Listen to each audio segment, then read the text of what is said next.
Welcome to another session of our question answer. And today's question is why we judge people by their outfits. Why we judge people by their outfits. Now, our brain has been trained to recognize patterns. We deal with images. It makes the job of the brain easier. Otherwise, it is very difficult. No, it has to make decisions, analyze everything every moment. So it recognizes patterns and then it comes to conclusions. So it deals with images. It makes its job easier.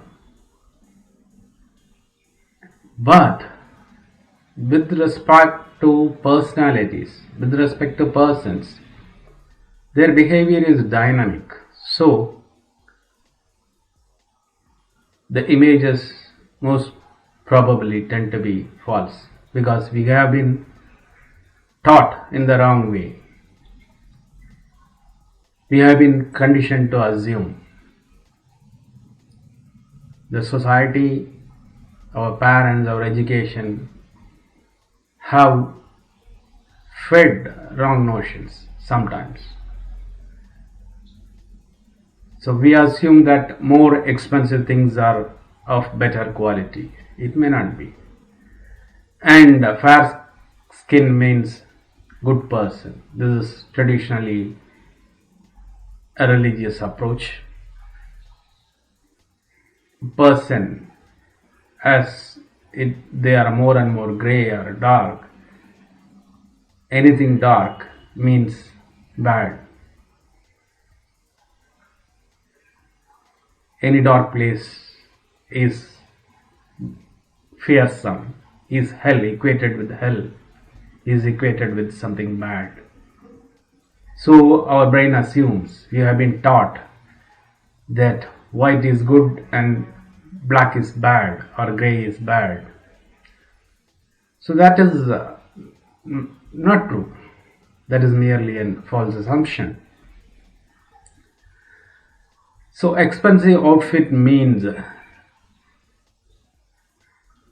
we equate it with a person of power and money, and we worship power and money. So we judge by outfits. If it is an expensive outfit, we assume that person has a lot of money and is in a position of power. Since we worship power, we worship that, we respect that. So we bound to judge people by their outfits. We get deceived by that. So now let us see Osho's sayings from two books. I Say Unto You, Volume 1 and Falling in Love with Darkness. From these two books, we'll see what he tells about images. First, we have the image that is our ego, who I am. That itself is an image. What I am is itself an image. We define ourselves by our position in the society, with our career, or with the money we have. All of them. So that is the image we have of ourselves. And similarly, we have image of other, who she is or who he is. The husband relates to wife with the image, not to the woman who he is dealing with. He relates the woman not as directly as a person, but through the images. And he has 4 to 6 images, which is a crowded place. He does not deal with the real personality. And what are these images as defined by Osho? You have an image, my wife is such and such, or should be such and such.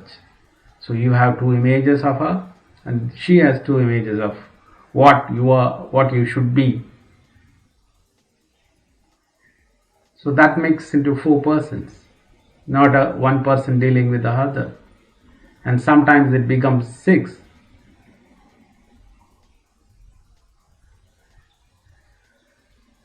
So it is a miracle how people are dealing with the actuality, how they are managing, how they are living together. It becomes very complicated when you have too much of images. You are there, that is one thing, and then your ego is another thing. And you don't relate to the real person. So that becomes complicated. And you are reacting to the image, not to the person. So actually there is no relationship. When there is no image, then there is a relationship. So see it. See it without the interference of the thought. Don't have any image of the person you love. If you love me, don't have any image of me. There is no need. Just look into me as I am. The image will not allow you to see who I am. Don't have any image of the person you love. The person is enough. The truth of the person is enough, whatsoever it is. And don't have any image of yourself. Just be true, authentic as you are. Then there will be a relationship. Then there will be a response. Then two realities will respond to each other.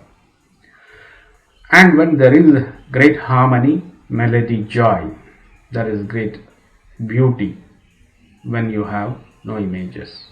Then there is harmony and beauty and melody.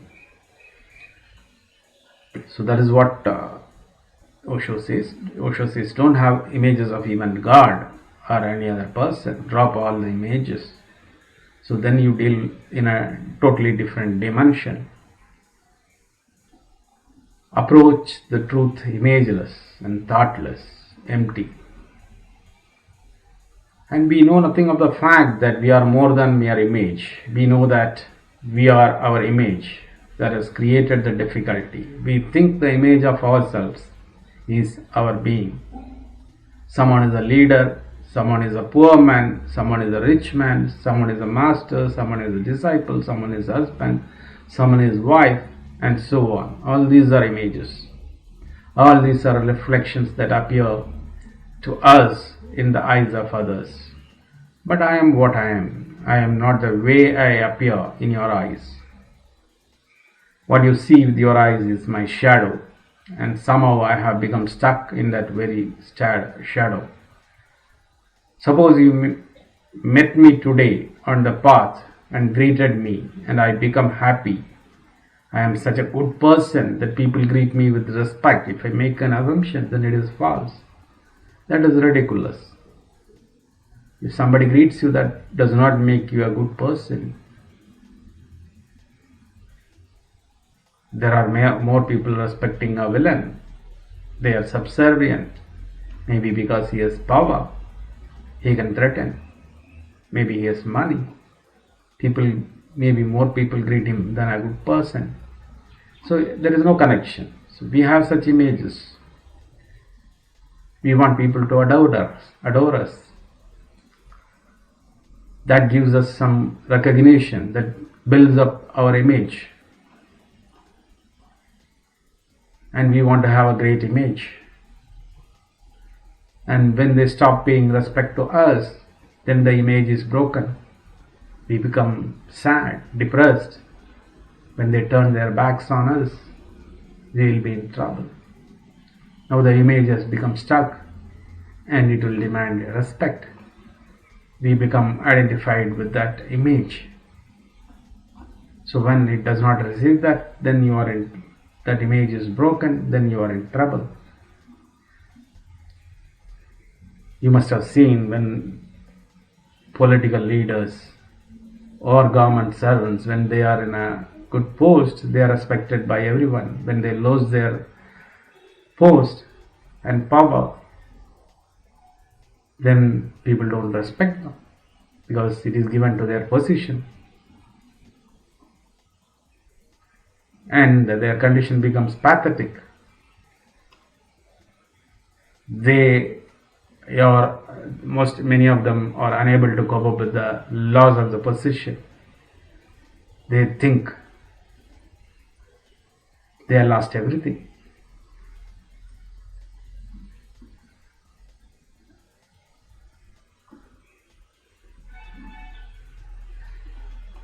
So that political leader was nearly caught in his image. He was identified with the image. Now he says, I am the image which was there before. I am that. I refuse to become someone else, his real self. If he can get a greater image, then he will accept it. If a low-ranking minister is promoted to the status of a high-rank minister, or a clerk is promoted to the post of chief clerk, then it is different matter. If the image is improved, it is fine.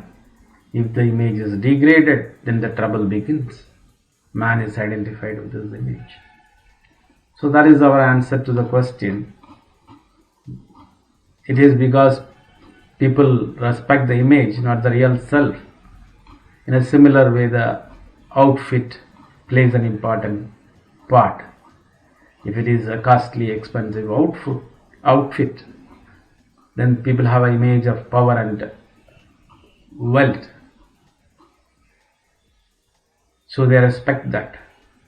So that is why we deal with people, we judge people by their outfits.